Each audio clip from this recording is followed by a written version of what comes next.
National secretary PUCL की जो हैं कविता श्रीवास्तव जी, वो इस वक्त हमारे साथ जुड़ गई हैं। कविता जी, बहुत बहुत स्वागत है सबसे पहले पत्रकार टीवी पर आपका।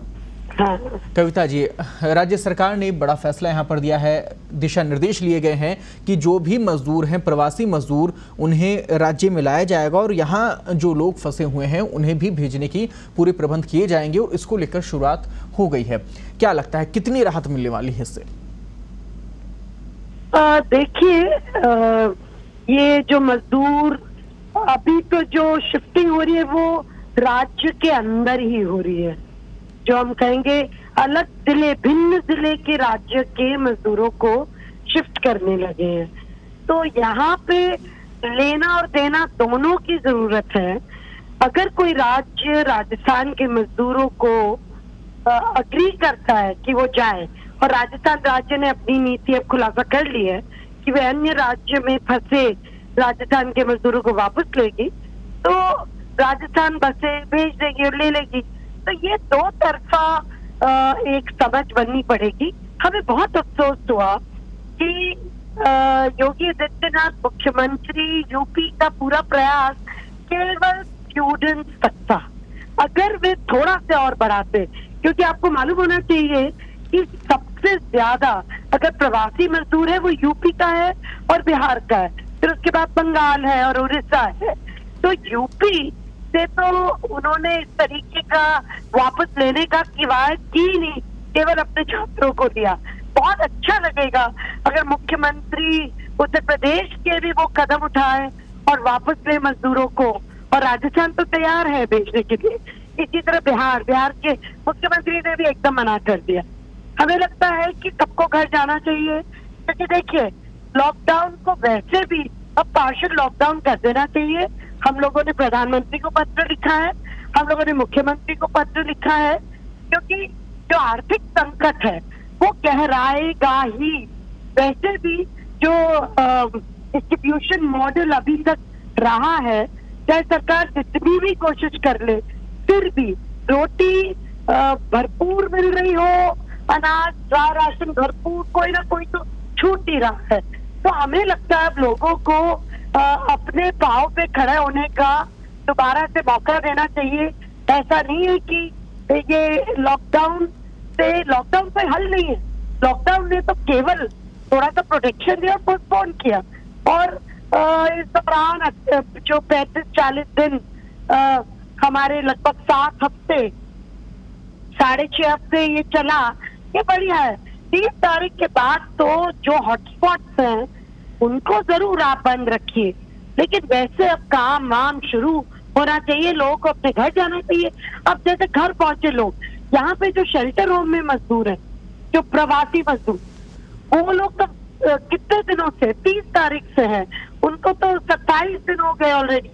तो वो तो क्वारंटीन की भी डबल क्वारंटीन कर रहे हैं। 14 दिन की क्वारंटीन, वो तो सीधा घर जा सकते हैं, या अगर किसी को शक है तो उनको रखते हैं अपने गांव के बाहर 14 दिन में। लेकिन जो सबसे जरूरी है, अब आर्थिक व्यवस्था को वापस पायदान पे लाना, और सरकार खुल के पूर्ण प्रयास करके एक एक को उसके हक इनकम का, रोटी का, ड्राई राशन का पहुंचाए। ये दो बातें हैं। और इस लॉकडाउन के दौरान आप हैरान होंगे क्यों हम चारे खुले, लगभग 10,000 से भी अधिक लोगों को पकड़ा गया है केवल प्रिवेंशन में। प्रिवेंशन अरेस्ट, ये क्या हो रहा है ये सब राजस्थान? तो हमें लगता है खुलेगा माहौल तो ठीक रहेगा। लेकिन कविता जी, यहाँ संक्रमण का जो चक्र है वो भी तो नहीं टूट रहा ना। अगर मान लीजिए लॉकडाउन खुल जाता है संपूर्ण तरीके की, अगर अभी तो फिलहाल जो लॉकडाउन लगा हुआ है, अगर मान लीजिए आंशिक रूप से भी खुलता है, तो ऐसे में क्या गारंटी है कि वो संक्रमण नहीं फैलेगा? ऐसे में क्या गारंटी है कि स्थितियां नहीं सुधरेंगी? यहाँ एक जो बड़ा सवाल, इस बड़ा सवाल जो सबको परेशान कर रहा है, जैसे कि आपने भी जिक्र किया, अर्थव्यवस्था जिस प्रकार से गिरती जा रही है, यहाँ मजदूरों की स्थिति, जो मान लीजिए अगर प्रवासी मजदूर हैं राजस्थान के, वो राजस्थान में वापस भी आ जाते हैं, यूपी में मजदूर पहुंच जाते हैं, बिहार में मजदूर पहुंच जाते हैं, लेकिन ये लोग तब गए थे जब इनके पास रोजगार नहीं था।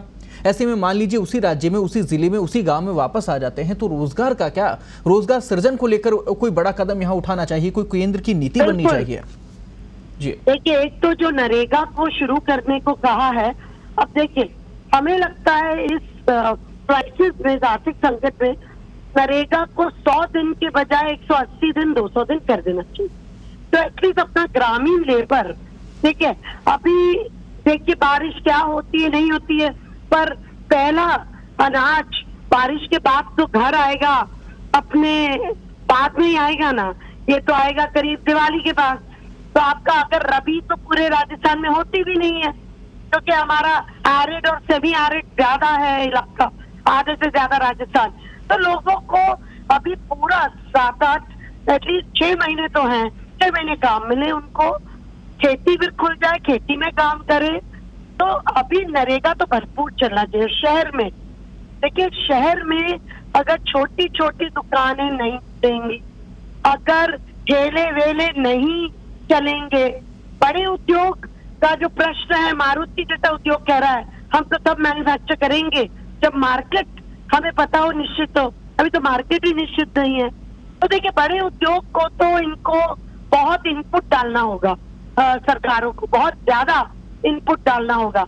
लेकिन हमें लगता है एक बार कारोबार शुरू होता है, एक बार दुकानें खुलती, और देखिए लोगों को अच्छा समझ में आ जाए, मास्क को कंपल्सरी कर दीजिए, सबको प्रिकॉशन रखिए।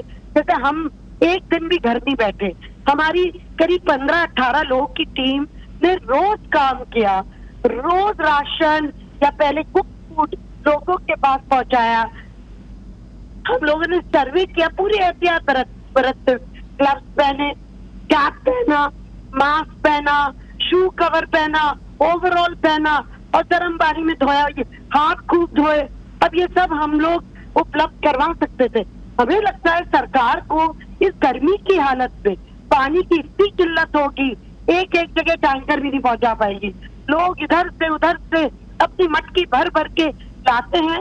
खोलना तो पड़ेगा, एहतियात कैसे और बढ़ती जाए, क्योंकि पब्लिक हेल्थ इशू। बिल्कुल कविता जी, आपने सही कहा। ऐसे में एक सवाल और जो यहाँ इस वक्त बनता भी है, रेलेवेंट इस वक्त है कि ग्रामीण योजनाएं जो हैं, मैं नरेगा की जो बात मैं करूं वो भी काफ़ी सफल रह चुकी हो, उस योजना को लेकर और भी एक्सपेंड करना चाहिए, आगे बढ़ाना चाहिए, उसको लेकर काम भी होना चाहिए। पर शहर में जो स्थितियां हैं, इसके लिए अभी फिलहाल कोई भी ऐसी योजना धरातल पर फिलहाल नजर नहीं आ रही जिससे इन लोगों को कुछ सबल मिल सके या कुछ रोजगार के हालात सुधर सके। ऐसे जो मजदूर जो खुद अपने शहर गाँव को छोड़कर गए थे, उनके लिए क्या स्थिति आपको लगती है कि क्या तो उसके लिए बड़ी पहलू होनी चाहिए? ये जो सरकार ने शुरू किया है, एक तो जो नेशनल फूड सिक्योरिटी एक्ट के तहत सबको 10 किलो दे रहे हैं चावल या गेहूं, और 1 किलो दाल, तेल, ये सबको देना चाहिए। लगभग राजस्थान के 85% लोगों को तो देना ही चाहिए। दूसरा, आप ये जो इनकम सपोर्ट 2500 का शुरू किया है मजदूरों के लिए और अन्य लोगों के लिए, कंस्ट्रक्शन वर्कर्स के लिए, ट्रांसजेंडर के लिए, बेघरों के लिए, वो जारी रहना चाहिए कुछ समय के लिए। क्योंकि आपके जेब में पैसा होगा तब तो आप खरीदने जाओगे।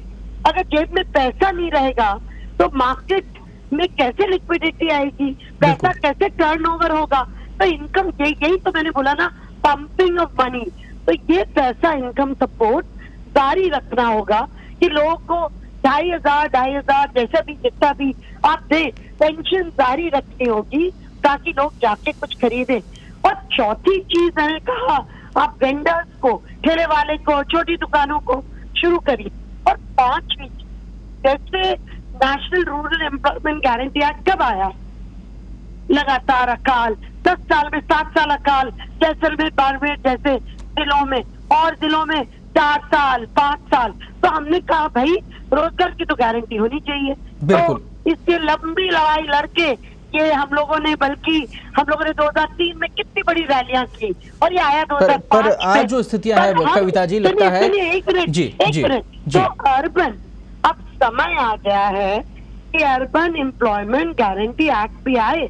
और बहुत काम है नगर निगम की और औरों के, बहुत काम है। मैं कह रही हूँ हम लोगों ने पूरा डिजाइन करके, क्योंकि उस वक्त उन्होंने जो यूपीए गवर्नमेंट की, मनमोहन सिंह जी, उन्होंने रूरल अर्बन दोनों के लिए था, और वो रूरल कहते सिमट गए। तो अब समय आ गया, क्योंकि देखिए राज्य, वेलफेयर राज्य, कल्याणकारी राज्य का चेहरा लंबा दिखना होगा और उसको दिखाने के लिए आपको गारंटी करनी होंगी। बिल्कुल, तो और दोनों ही सेक्टर के लिए करनी होंगी। बिल्कुल सही कहा आपने। और 70 सालों में जिन चुनौतियों से हम अभी तक नहीं निपटे और जो चुनौतियां अभी तक हमारे सामने थी, उससे बड़ी चुनौती अब ये सामने आने वाली है। बहुत बहुत धन्यवाद कविता श्रीवास्तव जी हमारे साथ जुड़ी थी और बहुत अच्छी उन्होंने बातें इस दौरान कही। और सबसे मुख्य जो बात है, अर्थव्यवस्था को लेकर चिंता जरूर उन्होंने जताई और साथ ही जो हालात प्रवासी मजदूर हैं जो अपने अपने स्थानों पर पहुंच रहे हैं, ऐसे में उनके लिए क्या कुछ सरकारों की योजना रहेगी, जरूर चिंता का विषय भी है और जरूर इसको लेकर सरकारों को कदम उठाने भी होंगे।